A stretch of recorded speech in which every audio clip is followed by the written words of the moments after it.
Hello everyone, আবারও চলে এলাম একটি ব্লগ ভিডিও নিয়ে। তো এই ব্রাইডটি ছিল আমার 13 ফেব্রুয়ারি রিসেপশন ব্রাইড।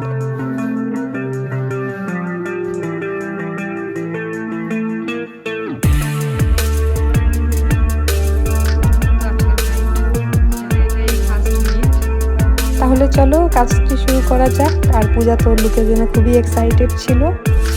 পূজার তেমন কোনো ডিমান্ড ছিল না, ওর আমার প্রত্যেকটাই কাজ পছন্দ, তাই আমার উপরেই সব কিছু ছেড়ে দিয়েছিল।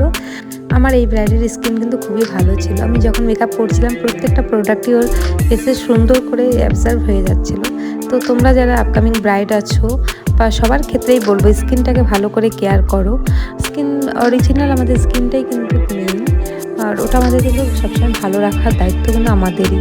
তো সবাই যে যতই বা বিজি থাকো না কেন, তোমাদের কাজের স্কিনটাকে কিন্তু অবশ্যই তোমরা ভালো করে যত্ন নিতে পারো, তবেই কিন্তু আমাদের মেকআপ করার পর একটা ফ্ললেস ফিনিশিং আসে। আর তোমাদের সাথে একটি টিপস শেয়ার করে রাখছি যে যাদের আইটা খুবই ছোট তারা কিন্তু লোয়ার ল্যাশে ব্ল্যাক কালারের কাজলটা স্কিপ করতে পারো। আর যাদের একবারে হোয়াইট পছন্দ না তারা কিন্তু একটা স্কিন টোনের উপরে কাজল ইউজ করতে পারো, তাহলে কি হবে, আইটা তোমাদের কিন্তু বড় দেখাবে। আর এখানে দেখো আমি বেসটা কিন্তু সুন্দরভাবে ক্রিয়েট করছি। আর আমাদের বেসিক যেটা মেকআপ করা হয় সেভাবে কিন্তু স্টেপ বাই স্টেপ আমি করছিলাম। তো তোমরা কিন্তু ভিডিওটি কোনোরকম স্কিপ না করে এন্ড পর্যন্ত দেখো। আর এই ব্রাইডকে তার রিসেপশন ডেতে কেমন লেগেছে অবশ্যই কিন্তু আমাকে কমেন্টে জানাতে ভুলো না।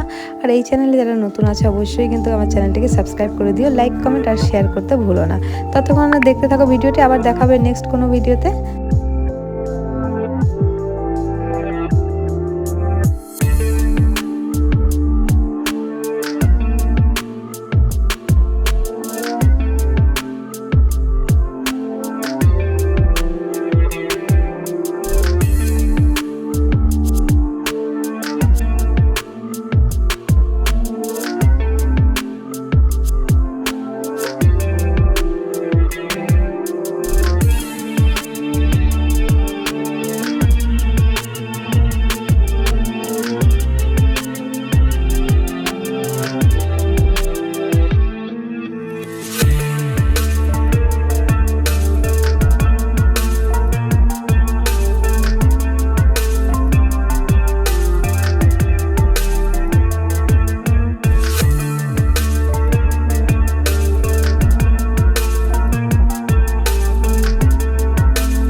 কেমন লাগলো বলো, সাজানো পছন্দ হয়েছে তো?